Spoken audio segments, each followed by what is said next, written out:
মহব্বতে আসছে না? আবার রাজনৈতিক সমাবেশ করার পরে হাদিয়া দেওয়া লাগে, আর আপনারা আমারে দেওয়ার সময় হাদিয়া হয়তো দিয়ে দিবেন। আল্লাহ আমাদেরকে জনগণের মর্যাদার মুকুট আমাদের মাথায় দিয়ে রাখছে।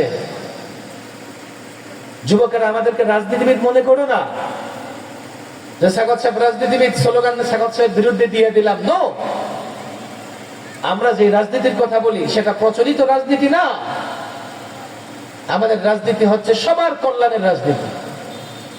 আমাদের রাজনীতি হচ্ছে দুর্নীতিমুক্ত বাংলাদেশ করার রাজনীতি। সেটা কখনো প্রচলিত রাজনীতি হতে পারে না। এরপরে যদি মনে করো ভোট দিবা না, দিও না। আলেমদের সঙ্গে বেয়াদবি করো না, আলেমদের বিরোধিতা করো না। আলেমরা তোমাদের ইমানের সীমানার পাহারাদারি করে, জানো তোমরা? শয়তান প্রতিনিয়ত তোমার ইমান ধ্বংস করার চেষ্টা করে, কিন্তু আলেম ওয়াজ নসিহত দিয়া তোমাকে সজাগ করে দেয় যাতে শয়তান তোমার ইমান ধ্বংস করতে না পারে।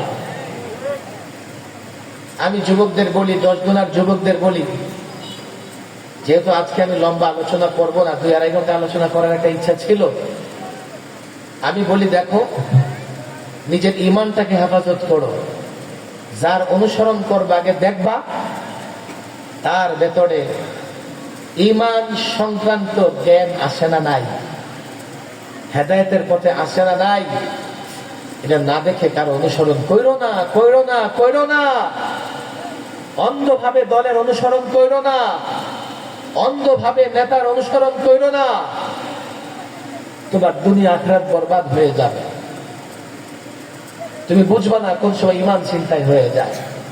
আল্লাহ তাবারক ওয়া তাআলা, আমি যেহেতু বলছি দোয়াই করুম, আসলে কথা অনেক বলে ফেলছি। দোয়া করবো তো ইনশাআল্লাহ। দোয়া করে কি উঠে যাব?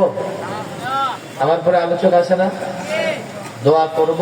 আমি দোয়া করবো এই জন্যে, আমার একটা বিশ্বাস, দেখেন আমি মাহফিলে দোয়া করি সব জায়গায়, আল্লাহর রহমত আপনাদের চাইতে আমার বেশি দরকার।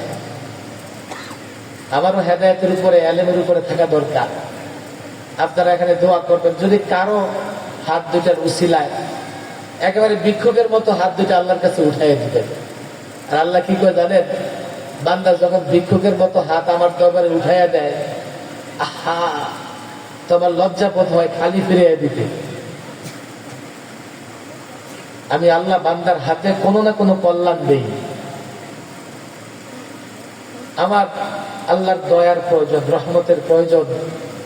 আমি মনে করি আপনাদের উসিলায় যদি দোয়াটা কবুল হয়, আমারও সমস্ত সমস্যা দূর হয়ে যাবে। আপনারা জানেন না দুশ্মনের দুশ্মনী কিভাবে শত্রুরা আমার পেছনে নানা ষড়যন্ত্র করে ঘুরতেছে। আল্লাহ ছাড়া হেফাজতকারী কেউ নাই।